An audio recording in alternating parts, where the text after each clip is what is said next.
Murder in the morning from the Hidden Killers podcast. Hey, we are going to be jumping into the story of James Craig today. This is the dentist, the Colorado dentist, who allegedly poisoned his wife slowly but surely while carrying on an affair with another member of the dental profession from another state. She is now speaking out on what exactly happened and trying to clear her name because, yeah, she does look kind of villainous in a story like this. But when taken into context, which is obviously important in anything in life, it's important, I think, to give her a chance, listen to what happened, and then make your judgment. According to her, who is her? Karin Cain. She was entwined in a disturbing tale of alleged deceit and murder, but not so much. She was seeing the dentist, James Craig, for only about 3 weeks, which people may have thought it was going on for longer. It seems the actions of Craig were the things that were much more disturbing than her thought that she was getting into a relationship with a man who was finalizing a divorce.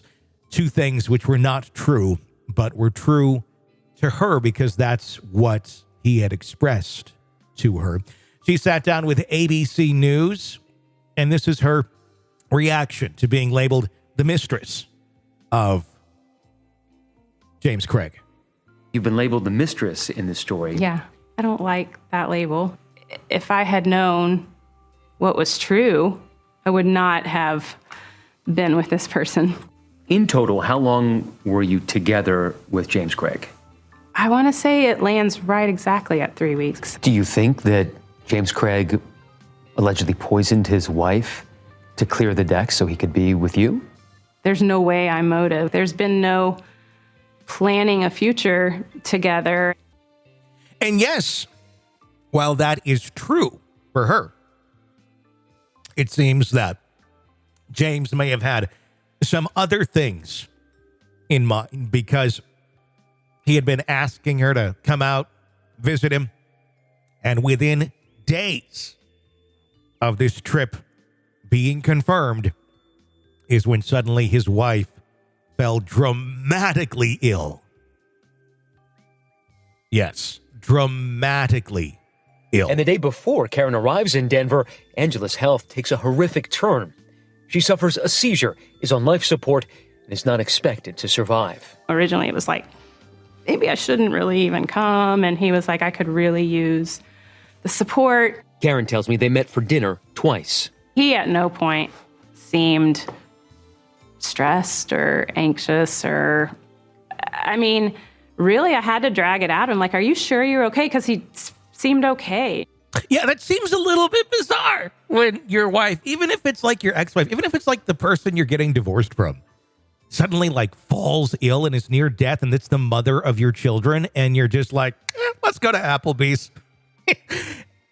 With no, I mean, it's obviously the work of a narcissist to be able to do something like that, and it's just scary to think a way that people can think that way, but that is certainly what she was getting herself wrapped up in. Here's her talking about how they met. This is from ABC News. We met on a Thursday and then went home on Saturday. So we spent this Thursday evening getting to know each other. And then we texted until 4 a.m. that night. Then the next day we, spent pretty much the day together. They seem to have shared values, a strong faith. Their children, their number one priority, and both seem to be in a similar place. She says he told her he was also deep in the divorce process. He told me they hadn't been living together. He had an apartment. Yeah, so a lot of lies that were told to reel her in.